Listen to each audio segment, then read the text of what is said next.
ডাল কিন্তু আমরা সবসময়ই খেয়ে থাকি, কিন্তু আজকের ডালটা আমি একটু স্পেশাল ভাবে রান্না করার চেষ্টা করেছি। আসসালামু আলাইকুম, কেমন আছেন সবাই? আশা করি আপনারা সবাই ভালো আছেন।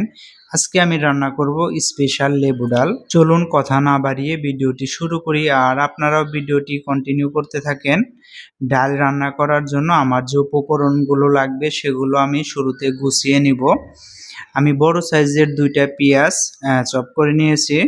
এরপরে বড় একটা রসুন চপ করে নিয়েছি, আর পরিমাণ মতো কাঁচামরিচ চপ করে নিয়েছি। যেহেতু আমি ধনিয়া পাতা ইউজ করব, যে কারণে ধনিয়া পাতাগুলো আমি কেটে নিলাম।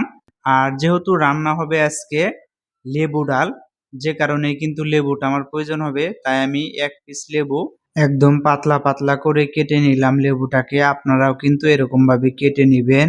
এরপরে আমি মসুরের ডালটা আমি নিয়ে নিলাম আমার পরিমাণ মতো, আপনারা আপনাদের পরিমাণ মতো নেবেন। ডালটাকে ভালোভাবে ধুয়ে নিতে হবে, তাই আমি কয়েকবার পানি চেঞ্জ করে ডালটা ভালোভাবে ধুয়ে নিয়েছি। এরপরে একটা কড়াইতে ডাউল দিয়ে দিলাম আগে থেকে কেটে রাখা পেঁয়াজ আর রসুনের কোয়া, কাঁচামরিচ, হলুদের গুঁড়া, মরিচের গুঁড়া, অল্প একটু ধনিয়ার গুঁড়া, স্বাদ মতো লবণ, আর 1 পিস টমেটো দিয়েছি। টমেটোটা আপনাদের হাতের নাগালে থাকলে দিবেন, না দিলেও কোনো সমস্যা নাই।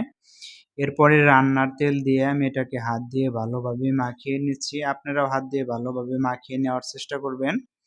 মাখিয়ে এটাকে পরিমাণ মতো ডালটা সিদ্ধ হওয়ার জন্য যতটুকু পানি লাগবে সেই মেজারমেন্ট করে আমি পানি দিয়ে দিলাম। পানি দিয়ে এটাকে রান্না করার জন্য আমি চুলায় বসিয়ে দিলাম। দেখেন 15 মিনিট পর আমি ফিরে আসছি। ডালটা কিন্তু মোটামুটি সিদ্ধ হয়ে গেছে। এরপরে আমি একটা ডাল ঘুটনির সাহায্যে এটাকে ঘুটে দিলাম। ডালটা কিন্তু একদম নরম হয়ে গেছে, আর এই ডালকে কিন্তু এখন ফোড়ন দিতে হবে, বা বাগার যেটাই বলেন না কেন আপনারা।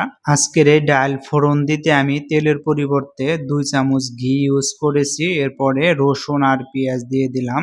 এটা যখন হালকা নরম হয়ে আসছে তখন আমি অল্প পরিমাণে 5 ফোড়ন দিয়ে দিয়েছি। এরপরে এটাকে সুন্দরভাবে নেড়ে চেড়ে একদম বাদামি কালার করে নিতে হবে। পেঁয়াজ রসুনের কালারটা যখন বাদামি কালার হয়ে গেছে তখন আমি ধনিয়ার পাতা দিয়ে দিলাম, আর লেবুর স্লাইস দিয়ে দিলাম। আর এই লেবুর জন্যই কিন্তু আজকের ডাল রান্নাটা স্পেশাল হবে।